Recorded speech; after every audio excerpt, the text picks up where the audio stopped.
Hi there. It started too early. I said hi there. Might have cut off the beginning of the hi, but anyway, this channel is one that I haven't done much on as far as producing content for a while, and let me try to get a little more light, maybe. That didn't really help. Seems like the camera makes it so dim, but anyway, I'm gonna reiterate or redo sort of the ones that are just my general biography, I guess, and why I do the alopecia videos, and I guess my alopecia story. I don't know, all the videos I had of it, I took down just because I was in one of those moods. But anyway, I am 41 years old now, and back many, many years ago when I was 16, I was a junior in high school, doing pretty well in a pretty high academic standards high school. It was like college prep and all that, and I was supposedly college bound as far as my family's intentions and mine too. I want to get a degree in equine science actually, but now that I know more about neuroplasticity and neuropsychology, gastro and neurogastroenterology, to where the microbiome of the gut actually can affect serotonin levels, and they found that some sort of manipulation or using certain probiotic organisms can actually dissuade your body from getting MS and things like that. They just made so many strides in that area, and I know that I got into that interest when I read a book by Dr. David Perlmutter called Brain Maker, and it just enthralled me, and I started taking probiotics, and it made a difference. And fish oil, the DMA, I mean, not DMAE, that's a smart drug, but the DHA, heavy fish oil, not just the one that's got the EPA and the DHA. But anyway, that's just brain health stuff, and that's not what I started this video to talk about. But onto the main topic. So I was pretty happy, and actually I had just sort of had an epiphany as far as self-esteem, because I was always had an inferiority complex and was sort of ostracized by kids and never fit in with the cool kids for sure, and always kind of got with the odd people, the weirdos, the not so much misfits, but just sort of rejects from the cool kids. And I fit in with them very well and had a lot of fun, so I didn't want to be one of those stuffy cool kids and following all the trends like a daggum sheep. Like I didn't like New Kids on the Block. I was like, I don't like them just because everybody else does. Doesn't mean I don't like their music. And lots of stuff I didn't go with fads on. I was just my own person, but I'm proud of that. And if it affected my popularity and made it less in school, I don't care. It's not worth giving up myself, my actual identity, and my individuality. So, in December of '94, it was actually New Year's Eve, and I was on a medicine called theophylline, which is sort of it's not really used anymore, but it was a prophylactic for, or preventative for asthma attacks. I had severe asthma, exercise induced, and school didn't care. They made me exercise anyway around pine trees, so I get hay fever and asthma, and sometimes ocular migraines, but that's just public school for you. And so I was on this theophylline, and then about 3 days before we were going to go back to school from winter break to have midterms done, and I was supposed to get good grades to get into a good college and all this deal, and that was the whole shebang. So I start getting a chest cold or a sinus infection or something or other. I was getting sick, and I might have potentially missed school. So my mom grabbed some Cipro that she's got around, and I take a Cipro, and just in case it's bacterial, I guess. But what happened after that was freaky.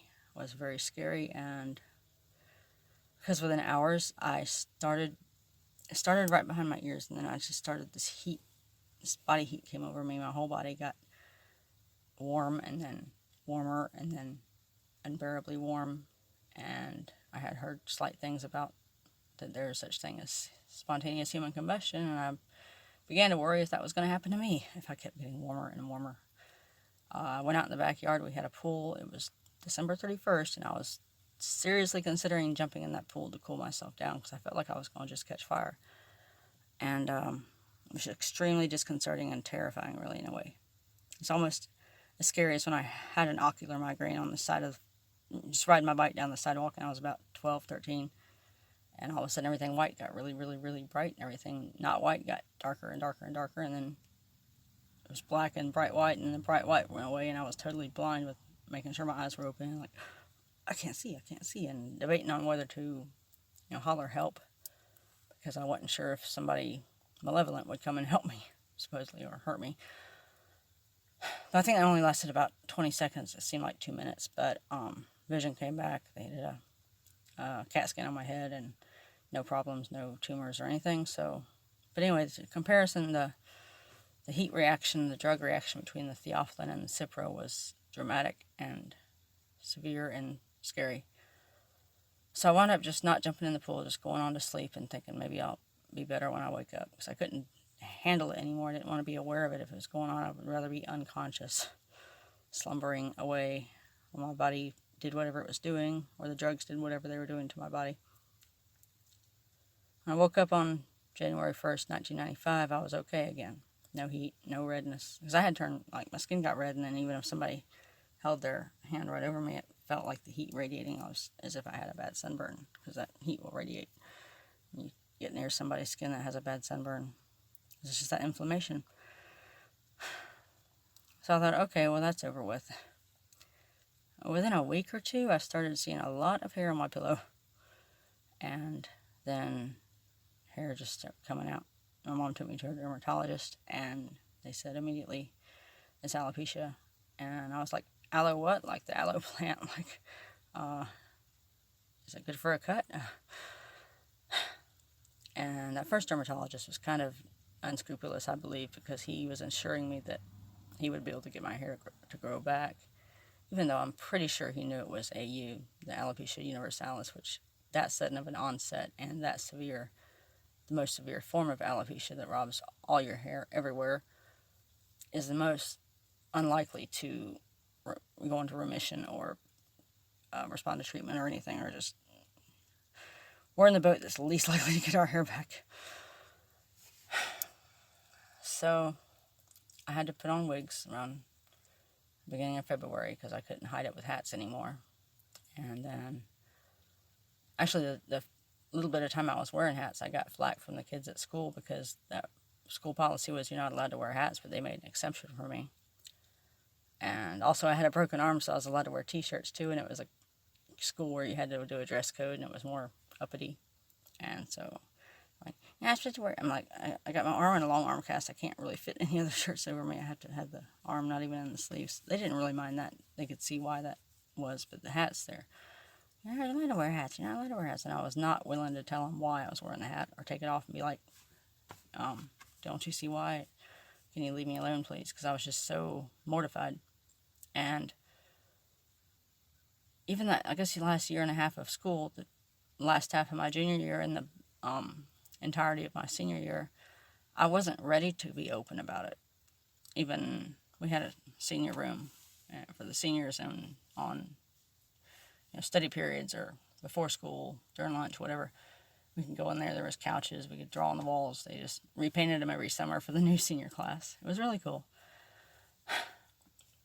And one day I'm sitting there on the couch, and somebody sitting on the couch across from me says, is that your real hair? And at the time I was wearing a wig that was human hair, and I owned it. So I told them, yes, technically. I know they meant growing out of your head, but I was just dodging it and maneuvering it. Well, getting technical, it is real hair and it is mine. So, but I think they'd have been less uncomfortable with me, and sort of they wound up ostracizing me. But I don't blame them for that, because I went into a weird place as far as sort of depressed and self-conscious, and just really in a surreal type of situation, or just felt surreal because, oh my gosh, I am 16 years old and I am bald-headed. It was quite an adjustment, but I did make the adjustment. And shortly after I left school, or I didn't even graduate, I missed so much school from back injury, a broken arm twice, the same bone broke twice, and what else did I have? I can't remember. I think something else happened that year. The hair fell out. I hurt my back in February, and then that April I broke my arm when a horse flipped over backwards on me. It was a Mustang gelding, and he was very barn sour, and I was trying to impose my will on him, or just encourage him very strongly to walk away from the barn. Let's go ride somewhere. You can't just sit here and eat all the time. And he wasn't having it. We were having a tussle or a little discussion, a disagreement. He's all dodging around and acting like he might want to buck, but then all of a sudden, no warning, no little getting light in the front end or bouncing off with his front feet, bouncing up in the air or giving any warning he was going to rear. And then he just like went up and over backwards. Boom, there went my left humerus. And that was, April of 95, towards the tail end of my junior year. That made me miss a lot of school, at least a week, I think, because it was a very bad break. And so I go ahead and I wound up getting the cast off, and then in June or July, like literally, like 2 hours after I signed my name for my full license, not the learner's permit, the actual adult license, I guess, full-fledged right to drive a car or a vehicle, I got T-boned, which it was my fault. I didn't realize it was a flashing red light. I thought red goes away, green comes, and then we go. It was a four-way stop with a flashing red, and I got T-boned. Broke the arm again, same spot, because it hit the armrest. And it had only had the cast off for maybe a month at the most. Rebroke, it got healed straight the second time. So I think I went to my junior prom with a wig on, but I didn't want to go into the senior prom. Because just from the depression and the difficulty coping, I missed a lot of school and wound up just having to get a GED and not really doing much college. I did a couple semesters at community college in town, and that was it. That's pretty much my alopecia story. I lost it when I was 16, and it was not definitely due to that drug reaction. It was not 100% guaranteed that's what caused it, because they really can't pinpoint the cause in nearly all cases. But it was a big culprit because I had that severe reaction, the heat, burning up inside. And then within 2 weeks, my hair was falling out like majorly fast. And combining theophylline with Cipro it does a reaction. They interact in a way that raises the theophylline levels in your bloodstream very high. And the way the dermatologist explained what happens when that happens was that the spike in theophylline in the bloodstream can send the immune system into a sort of shock state. It just stuns it sort of and throws it for a loop. And as far as he said, when mine went into shock, it was like a computer shutting down. And when the computer rebooted, my immune system rebooted from the theophylline shock, it had accidentally switched my hair follicles from friendly, do not attack, not a threat, to very dangerous, attack. So it attacks my hair follicles and the hair doesn't grow. So I don't even have eyelashes, if you can see, except I have a little on the bottom there. I don't know why. They randomly come and go. But no eyebrows. That keeps sweat out of your eyes. You don't realize it until the first time you're mucking out a stall. Ow, my eyes are stinging. Oh my gosh, I'm sweating. And they're going, where are my eyes? You notice the eyelashes missing when there's a windy day and any dust in the air or anything goes like into your eyes a lot easier than when you have the protection of the eyelashes. But I can't stand false eyelashes. It's like, no way. I'm too tactile sensitive or touch sensitive. It's like these things are on my eyelids and it's driving me nuts. So I'm going to get back active on this channel and just air some things out. I guess maybe just talk about things that interest me or concepts or whatever. I'll figure something out to do that's decent, I hope. But it's just a reintroduction to me since I took everything down, and that's who I am, and that's my hair loss story of getting alopecia universalis at age 16. But in the end, it was a tough road. It was a big adjustment. It was threw me for a loop big time. It would anybody, I imagine. But especially, I've had a lot of people tell me that's a tough age to go through something like that. And if you were like 5 or 25, it'd be easier because you're not in that crucial transition, trying to figure out how to become an adult, trying to figure out who you are, trying to contend with school and classmates in school and college prep stuff and college applications and GPA. I got through it. I didn't really ditch the wigs until maybe 2.5 to 3 years after my hair fell out, which I just, you just gotta wait till you're ready. If you lose your hair and you wear wigs and that's how you're comfortable, then don't rush it. If you get to where you feel like the wigs aren't you anymore, and you feel like going wigless and proudly bald, or just hat or scarf, whatever, is more you, and more the way you want to represent yourself to the world and your image, then it's like it's all so individual and personal, and you just have to listen to your heart and your mind and figure out what's best for you, because losing your hair is tough for anybody, especially when you know there's no chance of it coming back. You can't go to IHRS or Bosley or any of those hair restoration places, because anything they do, the immune system's just going to attack again. And there's been tenuous talks of treatments that are effective, but most of them are immunosuppressive for sort of rheumatoid arthritis and things along those lines. And it was where they gave somebody that medicine for that autoimmune disease, and their hair started coming back. So it's like, oh boy, this makes that happen too. But any sort of immunosuppressant suppresses your immune system, which makes you more susceptible to bad stuff. And they always mention to get tested for TB whenever they talk about those immunosuppressive drugs. And I'm like, I don't want to have to worry about TB. I'd rather be bald. It's like, in the grand scheme of things, it's a lot faster getting out of the door in the morning. It's a lot less trying to figure out what hairstyle you want. I don't have to go to the hairdresser. I can, if I ever get that nostalgic feeling and I'm walking past the shampoo aisle and the hairspray, and I'm thinking, oh, I wish I had hair to use that stuff on and pick a shampoo that smells nice. And if I ever, which is really doesn't happen, but anyone who loses their hair and they think, oh, I missed this aisle, just go over the next aisle to the razor aisle and the shaving needs and check out those prices. And remember the nicks and cuts you used to get on your legs, and remember the razor burn and the stubble and the aggravation when you went to the beach and forgot to shave, and then you're like, oh shit. Not a problem anymore. If you have AU, if you have AA or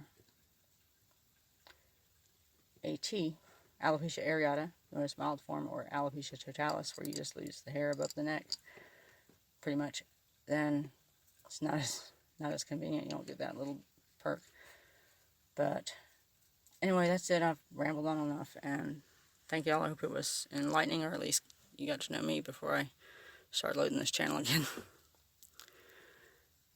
Thank you for listening, and I appreciate your time, and keep on keeping strong. God bless, and take care.